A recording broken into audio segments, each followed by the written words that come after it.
Perkenalkan, nama lengkap saya Francisca Indang, NIM 19238118 kelas A, Prodi Teknologi Budidaya Perikanan. Baik, di sini saya akan menjelaskan tentang teknik pembuatan pakan ikan. Sebelum ke sana kita perlu siapkan alat dan bahan yang kita buat. Yang pertama untuk alat penggilingan, mol, ember, gayung, ayakan, terpal, wadah. Untuk bahannya air, terus tepung kedelai, tepung jagung, dedak, tepung terigu, dan tepung ikan. Nah, setelah sudah menyiapkan alat dan bahan tersebut, di sini kita akan membuatkan pakan sebanyak 200 kg dengan kandungan protein 35%. Nah, di sini untuk bahan dari setiap bahan tadi kandungan baik di sini untuk bahannya untuk dadak halus yaitu 15,58%, untuk tepung ikan 62,99%, tepung jagung 9,50%, tepung kedelai 43,36%, tepung terigu 12,27%. Nah, yang langkah selanjutnya kita kelompokkan ke protein basal dan protein suplemen. Di sini yang termasuk dalam basal protein yaitu dadak halus, tepung jagung, dan tepung terigu. Nah, untuk suplemennya yaitu tepung ikan dengan tepung kedelai. Nah, dari kedua unsur protein tersebut kita harus mencari dia punya jumlah dan rata-ratanya. Nah, untuk jumlahnya kita tambahkan 15 tambah 15,58% ditambah 9,50% ditambah 12,27%, hasilnya 37,35%. Nah, 37,35% ini dibagi dengan 3, jadi rata-ratanya yaitu 12,45. Nah, untuk suplemennya,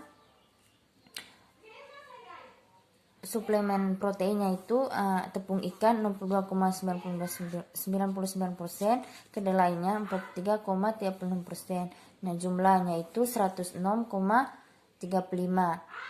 106,35 dibagi 2 sama dengan 53,18%. Nah, dari hasil perhitungan kita ketahui untuk rata-rata proteinnya itu 12,45% dan protein suplemennya itu 53,18%. Nah, yang selanjutnya dari rata-rata protein yang kita dapat itu kita kurangkan dengan protein yang kandungan protein pada pakan.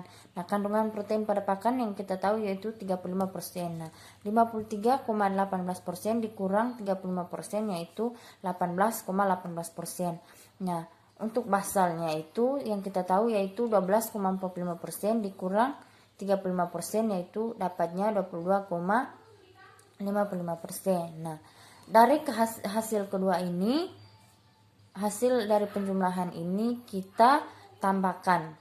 Jadi 22,55 ditambah 18,18% hasilnya 40,73%. Nah, jadi langkah selanjutnya yaitu hasil penjumlahan di atas kita kalikan dengan 100%. Nah, 22,55 dikali 100% bagi 40,73 hasilnya 55,35%. Begitupun dengan protein basal. Kita jumlahkan seperti protein suplemen. Nah, langkah selanjutnya yaitu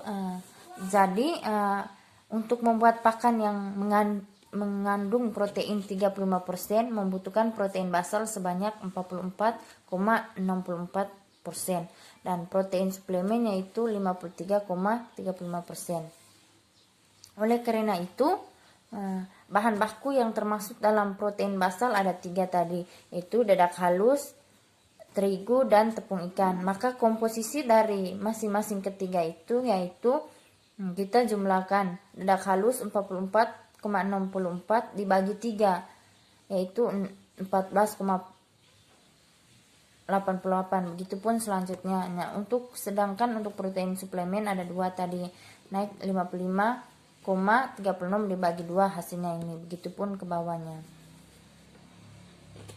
Nah, langkah selanjutnya yaitu jadi untuk membuat pakan protein 35% itu sebanyak 200 kg diperlukan bahan baku dengan komposisinya masing-masing. Jadi yang kita dapatkan di atas tadi yaitu dari suplemen protein dan protein basal. Nah, kita kalikan dengan 200. Kalikan dengan 200 dan ini hasilnya semua. Nah, untuk memastikan apakah benar-benar mendapatkan 200 sesuai dengan sesuai yang kita buat pakan sebanyak 200 kilo, kita jumlahkan ini semua dari atas baru tambah, jadinya 200 kg. Jadi kita membuat pakan ikan itu sesuai dengan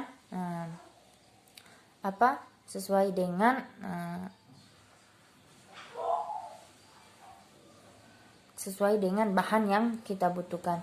Jadi kita tidak sembarang buat. Setelah kita sudah memastikan atau kita pastikan kandungan atau bahan yang kita butuhkan sudah pas, maka langkah selanjutnya yaitu kita mencampuri bahan-bahan yang sudah kita tentukan dengan komposisinya masing-masing. Kita campurkan menggunakan air.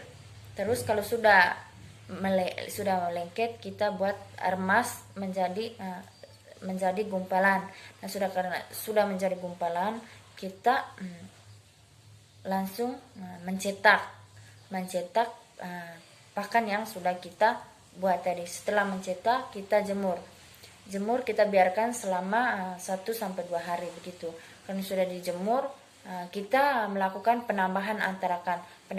Penambahan antarakan ini gunanya untuk menambah nafsu makan pada ikan. Nah, setelah menambah antarakan ini, kita melakukan pengujian. Nah, pengujian ini kita berikan pakan yang kita buat tadi ke ikan. Nah, kita melihat responnya dari ikan bagaimana. Jika ikan makan, maka pakan yang kita buat itu baik dan kualitasnya bagus. Nah, jika responnya tidak ada, maka pakan yang kita buat itu kurang baik karena mungkin saat penambahan antarakan itu kita kurang merata begitu. Nah, jadi itu saja dari saya. Terima kasih.